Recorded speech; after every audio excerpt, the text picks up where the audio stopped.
So I'm going to kind of focus on three different areas today. Number one, how do you register as a supplier? That's the first thing we're going to talk about. The second was going to kind of explain our procurement approach that we're following. And last but not least, to kind of show you some nuts and bolts of how you will actually be responding. So as we talk about how do you get registered as a supplier, it's important for all of you to know that every state agency within the state of Georgia and many local governments are required to use the Georgia Procurement Registry for posting bid opportunities. Everything that's on that registry is governed by a document known as the Georgia Procurement Manual. You can access the Georgia Procurement Manual by going to doas.ga.gov. DOAS is our Department of Administrative Services, and they have a statewide purchasing division which promulgates rules that we have to follow. So the bid process that we're going to be following generally follows the processes that DOAS has outlined. So that's just a screenshot of the DOAS webpage. When you go to it, you'll see the link outlined in red is the GPM or Georgia Procurement Manual online, or you may access it directly through that link. So the Georgia Procurement Manual is an online document. You can choose to print it out if you like. We recommend that you not just print it out because they do make updates to it on a regular basis. So it's probably best if you link to it through, set as one of your favorites in your web browser, so you can access it at any point in time. Now, why that's important is because in section 1.3 of that manual, it is entitled Fundamentals for Suppliers. And it has a lot of information in that manual about how you, as a supplier to the state of Georgia, can do business with the state of Georgia. Again, there are a lot of state agencies that do similar type work to what we may be bidding in some cases. There are DNR state parks that have similar concerns. You look at all the Board of Regents, colleges and universities, and they do similar type work. Those opportunities are all found on the Georgia Procurement Registry, and the rules by which they bid those are in this Georgia Procurement Manual. So some general bidding requirements. For operational or routine maintenance purchases, anything that exceeds $25,000, we are required to bid on the Georgia Procurement Registry. Anything under $25,000, we have a little more latitude. We have a simpler process that we go through in order to make sure we're spending taxpayer money wisely. But generally, we'll get some quotes for that, but we don't have to go out for a formal bid until it gets over $25,000. Now, for construction or other routine maintenance purchases, GDOT has some latitude for purchases up to $200,000. That's a little different process. It does not come through purchasing. But for anything greater than $200,000 in construction or routine maintenance, those opportunities must be posted to the Georgia Procurement Registry in accordance with state law. So the procurements we're going to talk about today will be entered using what is known as Team Georgia Marketplace. It's PeopleSoft, which is our financial application. They've just given it a catchy name called Team Georgia Marketplace. But that then transfers that information to the Georgia Procurement Registry. So since you're going to be on the registry, I want you to know there are some different procurement methods that you may be exposed to when you're out there. And I want you to be familiar with those so you don't get confused. There's an RFQ, an RFP, an RFI, and RFQC. It's important to note that the RFI and the RFQC do not actually result in contracts that allow for work. So here's just a quick slide to give you a high-level view of each of those. A request for quote, later on in our presentation, we're going to be referring to those as an invitation to bid or an ITB. That's an important distinction to note because they're essentially a request for quote, but we're calling them an ITB to kind of set it apart in our vernacular, in the processes that we use. So we're talking about a lot of work that we're going to put out there. So we recognized early on that we were not going to be able to achieve all of that doing the same things that we had always done in the same ways. So a request for quote is basically just a bid that results in an award based on the lowest cost. All right, so it's a low bid scenario. A request for information is something that you may see out on the registry. It basically is just something that we put out seeking information, want to know who provides a particular set of services. Or maybe we're looking for some solutions to how to accomplish a service. And that typically does not result in an award, ever. What it may do, however, is it might result in some information that we've received that does result in a subsequent bidding opportunity. Next is a request for proposal, We don't really anticipate the kinds of services we're talking about today resulting in a request for proposals, but it's kind of a combination between a technical approach and cost, where there's a weighting between the two, and where qualifications are important, your technical approach, how you're going to accomplish the work is important, but price is also a factor. And last but not least, the request for qualified contractors, which really consists of a two-step process. The first step is when we are conducting essentially technical evaluations of potential contractors, and we are selecting them based on what those qualifications are. And secondly, in the process, there is a solicitation which results in an actual award, or the invitation to bid that I talked about previously. Now, it's important to note that this request for qualified contractors is different from what you may be familiar with as our construction bidding opportunities. Most of those things all of those are posted to the registry, but you bid through BidX, through our electronic program that our Construction Bidding Administration Office uses. So it's a little different method, and that's why we wanted to highlight for you all kind of the process a little bit so you have some familiarity with it. So the first step is, how do you get registered to do business with us? I'm going to show you a couple of screenshots in a minute, but it's important to note that in the Team Georgia Marketplace application, it uses two terms. One is a sourcing bidder, the second is a supplier. And when you see the next screen, you'll see that you have to click and register as one. A sourcing bidder is simply someone who is registered but has not yet received any work that resulted in contract or payment. A supplier is a firm who has registered and has received some work. So you should always if you're just getting started, you should just register as a sourcing bidder. You do not, once you win work, you do not have to go back in and re-register as a supplier, however. It's only important as you register.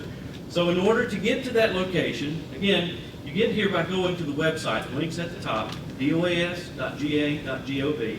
And when you do that, you'll see it says, welcome, what are you looking for?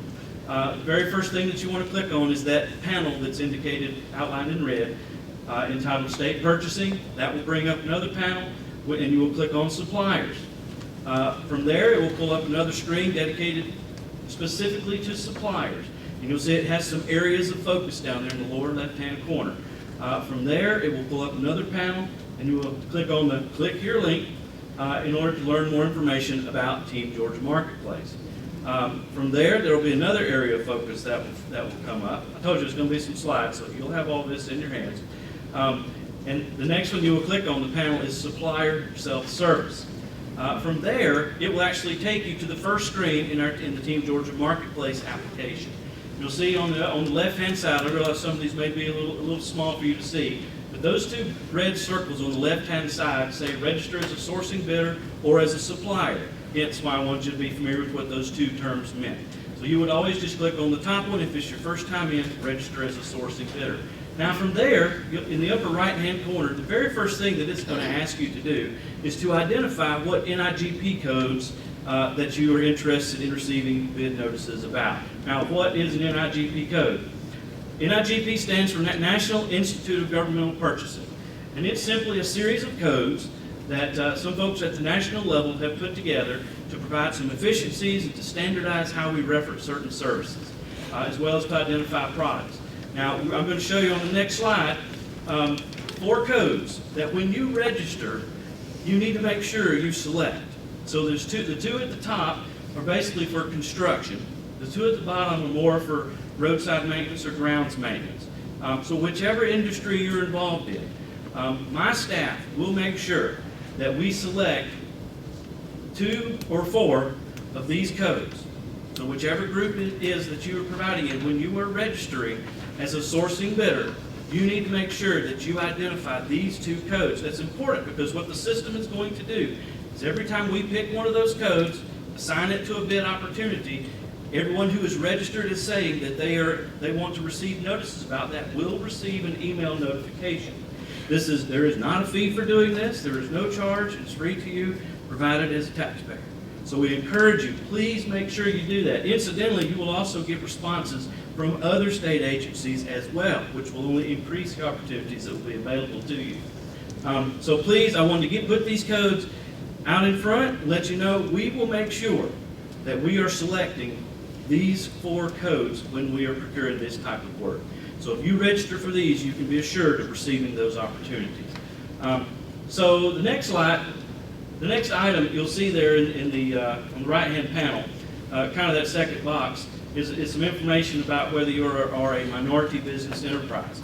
And the system will ask you to identify, it has a definition there, it asks you to identify if you're a minority business enterprise. This is not to be confused with our disadvantaged business program.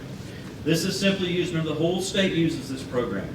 This is simply a means for the Department of Administrative Services on a statewide level to monitor the awards that are going to minority businesses. So don't get confused, this is not what that is separate from what Betty has discussed is our disadvantaged business enterprise. And last but not least, one of the things that I am most excited about is an opportunity that our legislature has given us through some laws that were passed during this previous legislative session. And as I mentioned, DOAS promulgates most of the rules that we have to follow, but the bottom right-hand corner has two things that you'll have to identify if you are a Georgia resident business or a small business.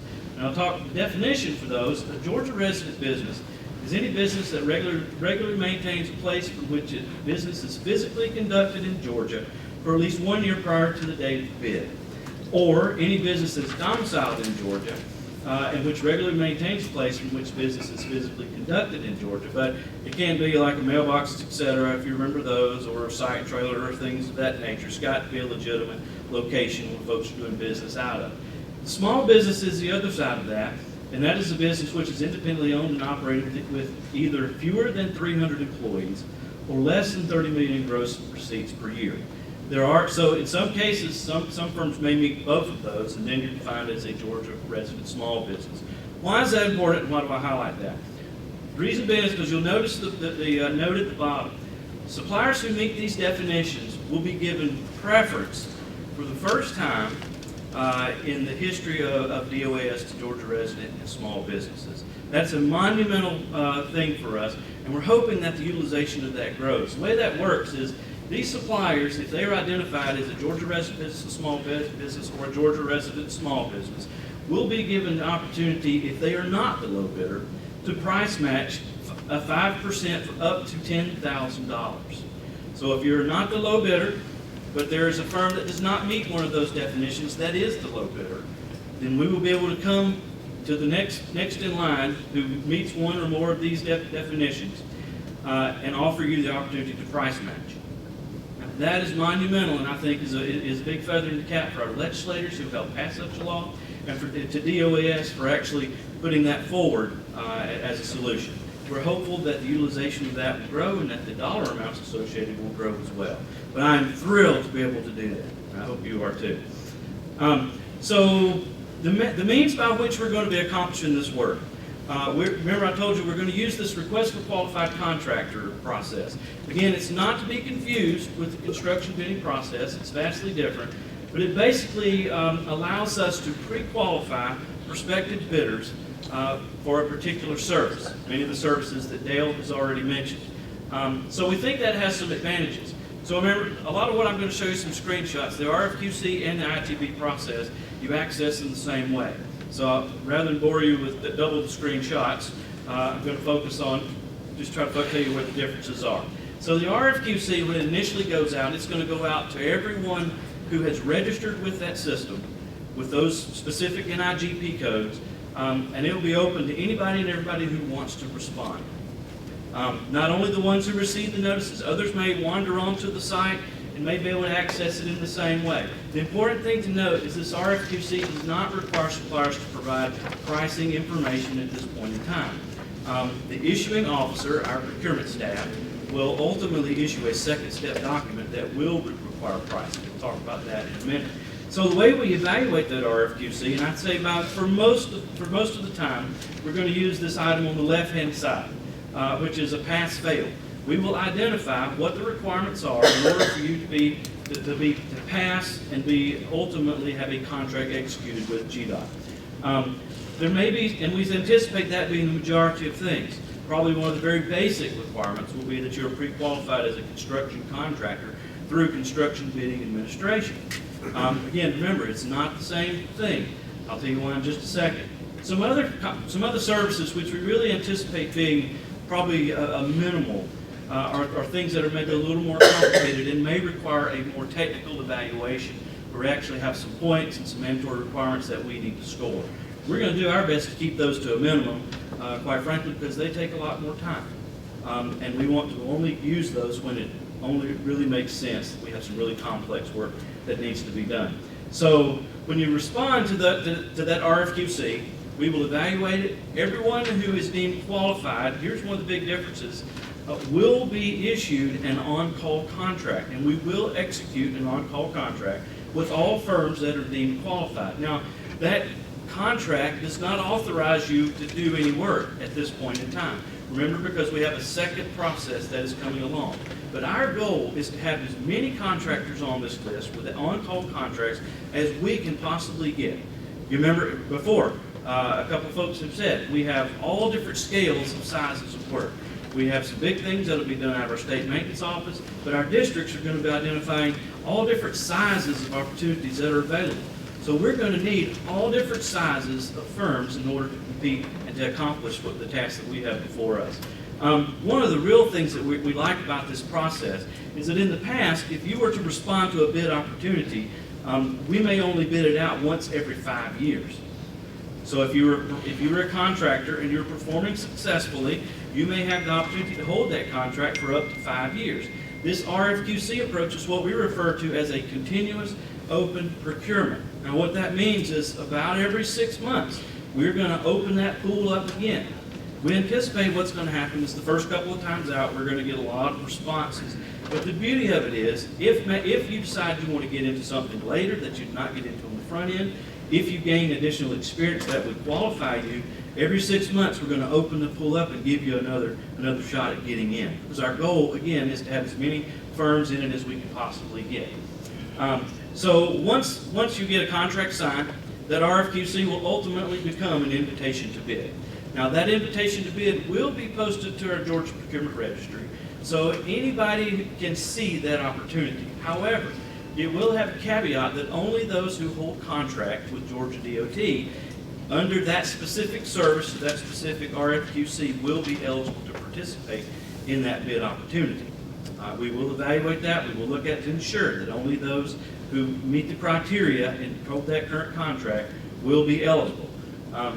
So we're excited about that opportunity. There'll be an invitation to bid document that will come out to everyone who has registered. It will come through the same manner as RFQC through email, and it will have instructions on how to respond.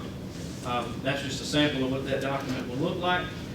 Remember I said it's important that you register for those NIGP codes, because the beauty of this system is it will send you an email address. It will send you an email to the addresses that you have registered. Now it's important to note that if you have more than one person in your firm who wants to receive those notices, you do need to register them as separate individuals. Some firms have a general mailbox that all goes to, and it's monitored by multiple people. That's fine. We want to make sure that you get the notices, because we want to make sure that you're competing, because we need you. You can also get to it through a different way. Sometimes people lose the link, and that's understandable. Again, you go to the DOS homepage, dos.ga.gov, click on State Purchasing Panel and Suppliers. They should know how to get here, right?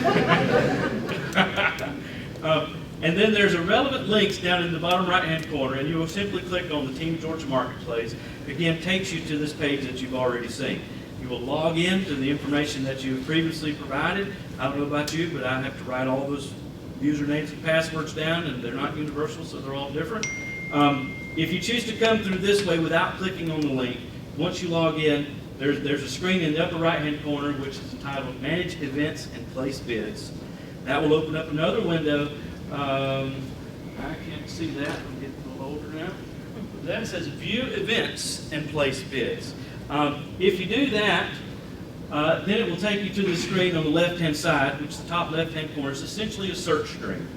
I don't know about you, but I worry about saying the right words in the search, so I'm generally going to do the bottom left-hand and just scroll through and see what opportunities are there and available to me. Now, the good news is if you click on the link, it will take, once you log in, it will take you directly to the right-hand screen, which is the actual sourcing event or the bid that you are interested in bidding on.